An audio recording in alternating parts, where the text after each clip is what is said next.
दुनिया के हर किताबों में कही गई बातें कहीं ना कहीं गीता के विचारों से मिलते जुलते हैं, जिसे श्री कृष्ण ने हजारों वर्ष पहले अपने परम शिष्य अर्जुन को ज्ञान दिया था।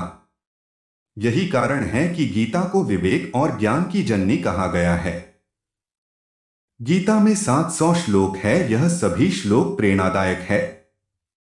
जीवन में कैसी भी समस्या हो, मन की पीड़ा हो या फिर बुरे समय से गुजर रहे हो, गीता के विचारों को अध्ययन करने से और अपने जीवन में अमल करने से मनुष्य को निजात मिल जाती है। गीता में श्री कृष्ण ने अर्जुन को केवल इन विचारों से प्रेरित नहीं किया, बल्कि गलत और सही का गहरा ज्ञान दिया। अर्जुन ने सत्य और असत्य के बारे में समझा और अपने कर्तव्य का पालन किया।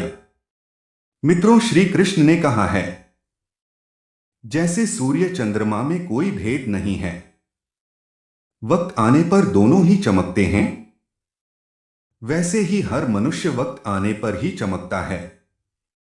समय से पहले और भाग्य से ज्यादा कभी किसी को नहीं मिलता।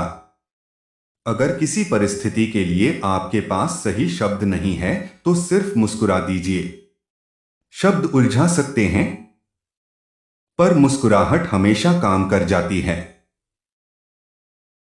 नमस्कार दोस्तों, इस चैनल पर आने के लिए आपको अभिनंदन है। आज भगवान श्री कृष्ण के द्वारा दिए गए कुछ विचार लेकर आया हूं। यदि वीडियो पसंद पड़ता है तो लाइक एंड सब्सक्राइब जरूर करें।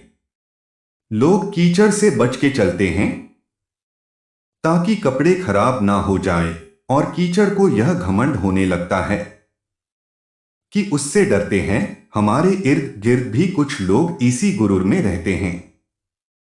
श्री कृष्ण कहते हैं, आप किसी के साथ गलत करके, किसी को दुख पहुंचा करके सोचते हैं कि हम आनंदित हो जाएंगे। कभी ऐसा नहीं होता है। अब अपनी बारी का इंतजार जरूर करना, क्योंकि समय के पास हर किसी के कर्मों का हिसाब है। यह शरीर संसार की संपत्ति है और आप खुद परमात्मा की संपत्ति हैं।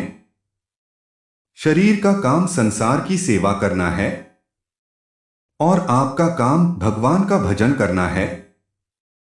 अपना शरीर भी संसार के अंतर्गत है। अपने स्थूल, सूक्ष्म और कारण शरीर का पालन करना भी संसार की सेवा है। और श्री कृष्ण कहते हैं, मैदान में हारा हुआ इंसान फिर से जीत सकता है, लेकिन मन से हारा हुआ इंसान कभी नहीं जीत सकता। श्री कृष्ण कहते हैं, सही समय का प्रतीक्षा करके स्वयं को मूर्ख मत बनाइए, क्योंकि सही समय तभी आएगा जब उसे सही बनाने के लिए प्रयास करेंगे।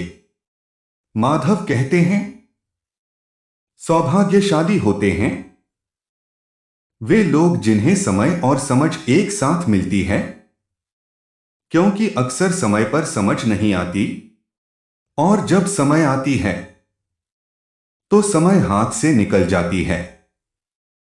अगर कोई आपके साथ रिश्ता नहीं रखना चाहता है तो खुद को उसकी जिंदगी से दूर कर लो। जबरदस्ती के रिश्ते कभी नहीं टिकते हैं, क्योंकि वक्त खुद ही सिखा देगा उसे कदर करना और तुम्हें सब्र करना। श्री कृष्ण कहते हैं, संसार में दान जैसी कोई संपत्ति नहीं और लालच जैसा कोई रोग नहीं, अच्छे स्वभाव जैसा कोई आभूषण नहीं और संतोष जैसा और कोई सुख नहीं। किसी को बहस से जीतने के बजाय मौन से पराजित करना चाहिए, क्योंकि जो आपके साथ सदा बहस करने के लिए तत्पर रहता है वो आपके मौन को कभी भी सहन नहीं कर सकता। अंते ही आरंभ है। वासना ही मोह है, इच्छा ही लालच है, समझ ही ज्ञान है, अपेक्षाएं ही दुख है, एकांत ही सुख है। जो मनुष्य सच्चे और ईमानदार होते हैं दूसरों का दुख और कष्ट समझता है। निश्चित ही ऐसे मनुष्य का दुख ईश्वर स्वयं हर लेते हैं। श्री कृष्ण कहते हैं, जिंदगी में एक ही नियम रखो, सीधा बोलो, सच बोलो और मुंह पर बोलो। जो अपने होंगे वह समाज जाएंगे और जो नाम के होंगे वह दूर हो जाएंगे। श्री कृष्ण कहते हैं, ईश्वर पर भरोसा इतना रखो कि जब आपकी इच्छा से काम ना हो तो समझ लीजिए ये उसकी इच्छा है, और जब आपकी इच्छा से काम हो जाए तो समझ लेना उनकी कृपा है। माधव कहते हैं कि बदला लेने के लिए मत सोचो, आराम से बैठो और प्रतीक्षा करो। जिन लोगों ने आपके साथ बुरा किया है, अंत में उसके साथ भी बुरा ही होगा। प्रकृति सभी जीवों को अपने अनुसार चलाती है। जो कोई भी प्रकृति से छेड़छाड़ करेगा तो वो जीव प्रकृति से ही मिट जाएगा। जो इंसान दूसरों के लिए सोचता है उसमें परमात्मा का वास होता है, और जो इंसान अपने बारे में ही सोचता है वो माया का दास होता है। आप वापस नहीं जा सकते हैं और शुरुआत को नहीं बदल सकते हैं, लेकिन आप जहां हैं वहीं से शुरू कर सकते हैं और अंत को बदल सकते हैं। श्री कृष्ण कहते हैं, जो मिल रहा है तुम्हें वही तुम्हारे लिए बेहतर है। ये तुम नहीं जानते, पर देने वाला बखूबी जानता है। श्री कृष्ण कहते हैं, जिस तरह हवा एक दिशा में नहीं बहती, समय समय पर दिशा बदलती रहती है, उसी प्रकार मनुष्य का किस्मत भी समय समय पर बदलती रहती है।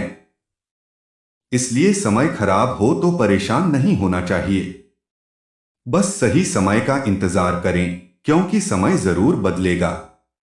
अपनी जिंदगी से कभी हार मत मान लेना, क्योंकि ऐसा कई लोग हैं जो आपके जैसा जिंदगी जीने के लिए तरस रहे हैं।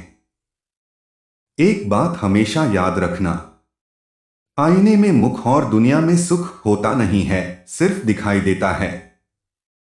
इसलिए कहते हैं, रिश्ते सबसे बनाए रखो लेकिन उम्मीद किसी से मत करना। औलाद के लिए माँ बाप वहां भी हाथ फैला देते हैं जहां वो पांव रखना भी पसंद नहीं करते, लेकिन अफसोस तो उस दिन होता है जब ये बड़े होकर कहते हैं कि आपने हमारे लिए किया ही किया है।